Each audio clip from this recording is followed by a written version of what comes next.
여러분 반갑습니다. 우리 원래 목회 이야기를 하려고 했는데 어쩌다 보니까 살아온 얘기, 간증 집회 살짝 비슷하게 됐습니다. 자, 오늘부터 달목님과 함께 명랑 목회 이야기 진행해 보겠습니다. 달목님이 우리 교회 오셨을 때 몇 가지 이 충격을 받은 게 있거든요. 그런 얘기부터 좀 들어보도록 하겠습니다. 네. 목사 일 하다가 그만두고 이제 제가 오게 됐잖아요. 다른 사역자분들이 먼저 눈에 보이게 된단 말이죠. 부교역자로서 이제 전에 교회에서 조금 부당하다라고 생각하는 그런 부분들이 있었으니까 이 교회는 어떨까 내심 이렇게 보고 있었단 말이에요. 근데 제가 가장 충격을 받았던 부분은 주 5일제. 주 5일제. 네. 이게 제일 저한테는 충격적이었어요. 보통 부교역자들 주 5일째 없거든요.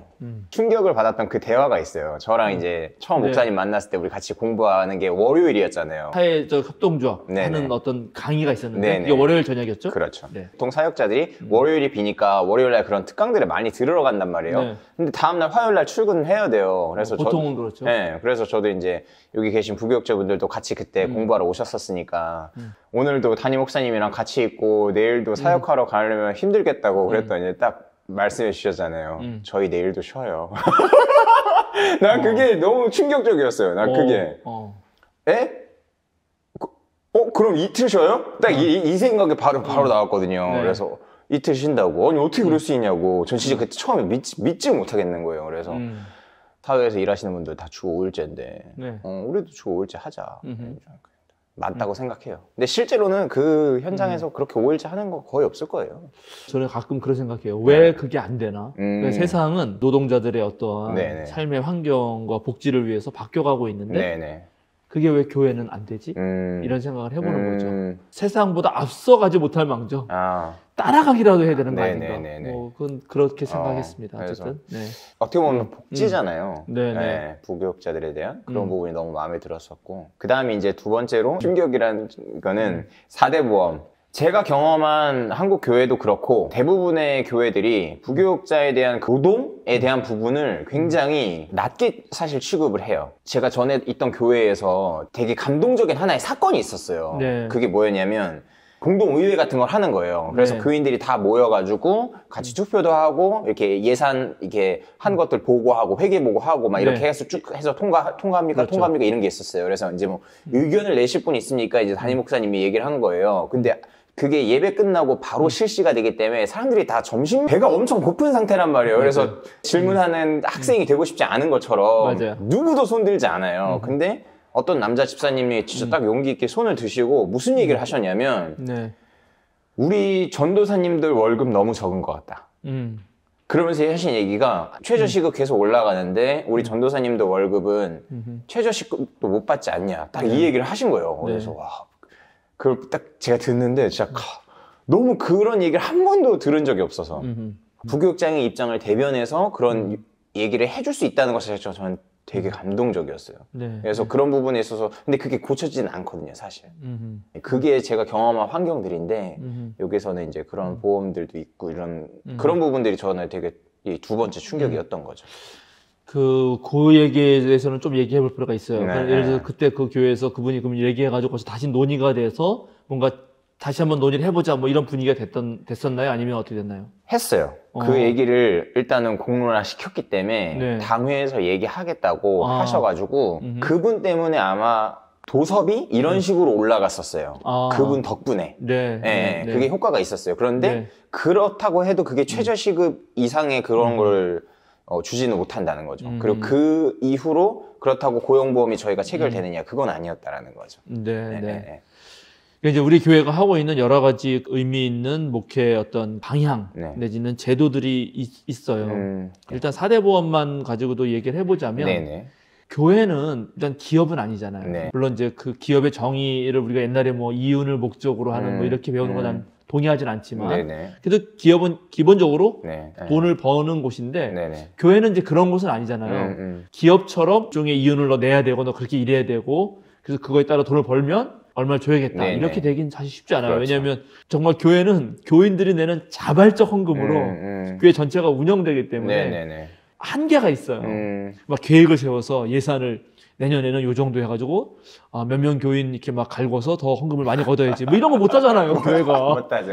요 부분을 투자하면 얼마가 이연이 더 오른다 이런 거 못 하잖아요. 교회는 그렇게 할 수가 없어요. 교인들의 형편 그리고 이제 주님께 드리는 그런 마음으로 바치는 헌금 이런 걸 통해서 이제 예산을 짜니까 그걸 가지고 이거를 직업으로 갖고 있는 목회자들 사례비를 정하는 문제가 쉽진 않죠. 사실은 돈이 많이 있는데 조금 주면 그건 정말 나쁜데 진짜 많이 주고 싶은 마음이 있어도 예산 자체가 안 되면 너무 열악한 거죠. 그래도 우리 교회가 이제 정한 건 있는 거죠. 최소한 사회가 정하고 있는 근로기준법이 있잖아요. 그건 아예 뽑지 말든지 뽑아놨으면 최소한 근로기준법을 지켜야 되지 않느냐 이렇게 생각을 했고 그리고 그거를 논의하는 단위가 우리는 이제 일반 교회처럼 당회만 있는 게 아니라 당회는 한국교회 상황에서 저희는 장로교거든요. 장로교는 장로를 뽑을 때 그건 교인의 대표예요. 네, 그렇죠. 장로는 청년이 있으면 청년 대표가 있어야 되고 여성이 있으면 여성 대표가 돼야 돼요. 원래는 대표니까. 예, 그거에 이제 할당이 돼야 되는 게 맞죠. 그런데 한국 상황에서는 이상하게 장로하면은 나이 드신 남자 어른들이 많이 뽑히거든요. 맞아요. 그러면 소수가 그래서 모든 걸 다 결정한단 말이에요. 그러면 그게 교인 전체의 의견을 대표하기가 쉽지 않아요. 그래서 우리는 좀 그걸 확대하려고 목회 운영위원회라는 걸 두고 부서 대표, 신도회 대표, 또 당회원, 목회자 들어가서 거기서 논의를 이제 교회 모든 운영을 한다고요. 이제 거기서 논의를 하는 거예요. 그럼 우리 교역자 사례 같은 거 어떻게 하면 좋겠냐. 그렇게 논의를 해서 우리가 내세운 거는 최소한 근로기준법이죠. 그거는 지키자. 이렇게 했던 거고, 그걸 첫 번째 이제 시행했던 게 우리 교회에서 파트타임으로 오래도록 일하시고, 그 다음에 군목이 되셔서 그만두신 분이 이제 계셨어요. 그래서 그분 그만두실 때, 비록 파트타임이니까는 매일 나온 건 아니지만 주말에 나왔잖아요. 그게 노동시간으로 되면, 그러면 그것에 대한 퇴직금 계산하는 게 있거든요. 그래서 그 퇴직금을 다 정확하게 계산해서 딱 드렸거든. 그거는 아주 그냥 상식적이라고 생각했던 거죠, 우리 교회는. 그런 데가 없나 봐요. 그러니까 일종의 알바생 개념이고, 알바생한테는 퇴직금 같은 거 안 주고, 뭐 이런 걸로 생각했나 봐요. 그래서 이분이 이제 군목으로 가셔서 그 군목 모임들이 있는 거죠. 거기 모임에서 이런저런 얘기 나누다가 자신의 사례를 발표했더니 거기 다 놀란 거죠. 근데 그 군목 중에 한 명이 제 후배가 있었거든요. 그래서 저한테 전화 와가지고 막 얘기를 하더라고요. 그러니까는 저는 최소한 교회가 이 세상 속에서 지금 같이 소속해서 활동하는 거라면 교회는 세상보다 더 뭐 복지나 이런 차원에서 앞서가야 되지 뒤처지는 건 안 된다. 그러니까는 최소한이라도 하자.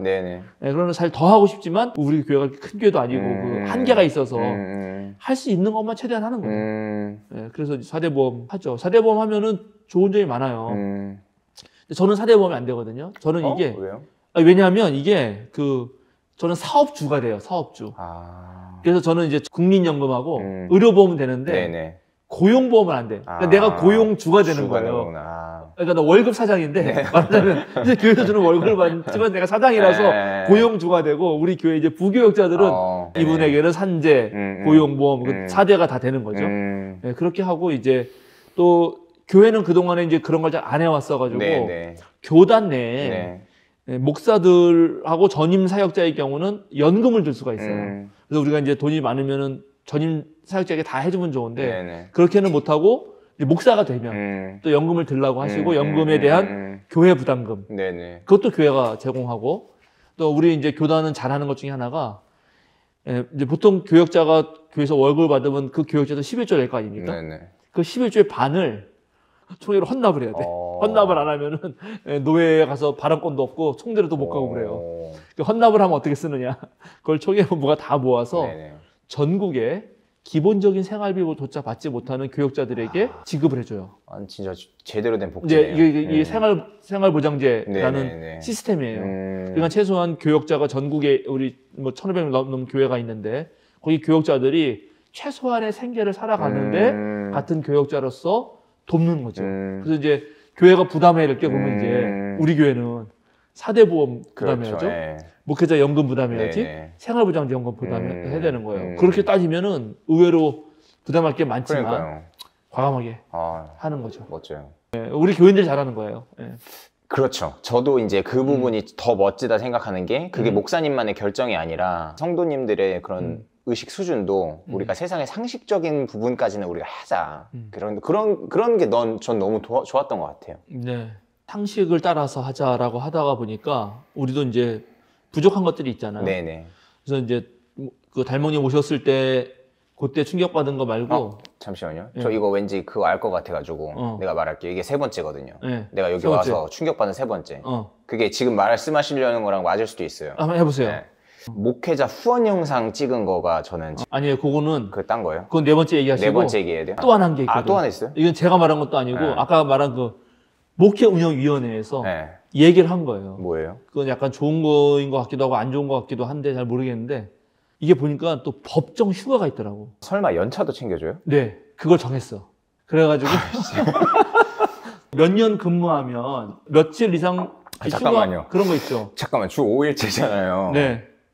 그리고 연차도 있다고요? 네. 하여튼 그 근무 연수에 따라 있어요. 그렇죠, 맞아요. 그래서 그거를 쉬라는 거야.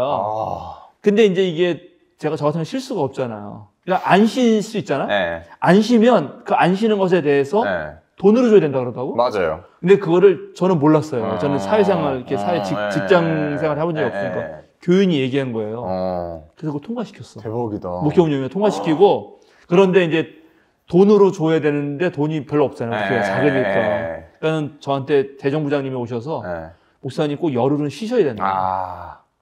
이거 안 쉬면 안 된다고. 무조건 쉬라고. 일하지 말고. 우리가 열흘은 안식일을 거룩히 지키라고. 그렇지. 열흘은 쉬어야 연차 수당 돈 맞춰줄 수 있다. 뭔 말인지 알아요. 왜냐면 못 쉴 것 같긴 한데 하여튼 그런 거 정했어요. 왜냐면은 세 번째. 중소기업에서도 그래서 연차 꼭 쓰라고 해요. 그렇구나. 그러니까 제가 말씀드린 거고 그럼 아까 말한 후원 건 얘기해 보세요. 제가 이거를 말씀을 제대로 드릴게요. 저도 이제 교회에서 잘렸단 말이에요. 잘렸는데 그 이유가 뭐냐면은 교회가 건축을 한대요.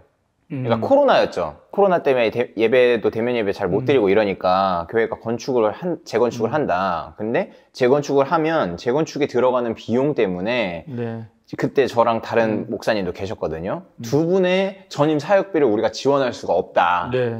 그래서 미안하다. 다른 데 알아보셔라. 이제 이렇게 된 거거든요.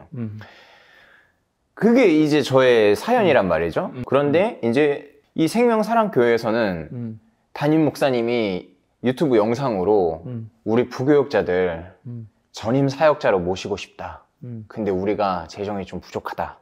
그래서 난 절대 원래 후원에 대한 영상은 절대 찍지도 않고 교회 설교에서도 하나도 하지 않지만 안 하죠. 부탁을 드린다. 그런 영상을 찍으셨잖아요. 네, 찍었죠. 그게 저에게 세 번째 충격이었던 거죠. 담임 목사님이 부교역자들을 전임으로 하고 싶어서 공개적인 곳에서 그렇게 얘기를 꺼내시고 그걸 공론화시키고 후원 계좌를 열고 저는 그게 진짜 제 상황에선 더 충격적이었던 거죠. 그거는 좀 사연이 있어요.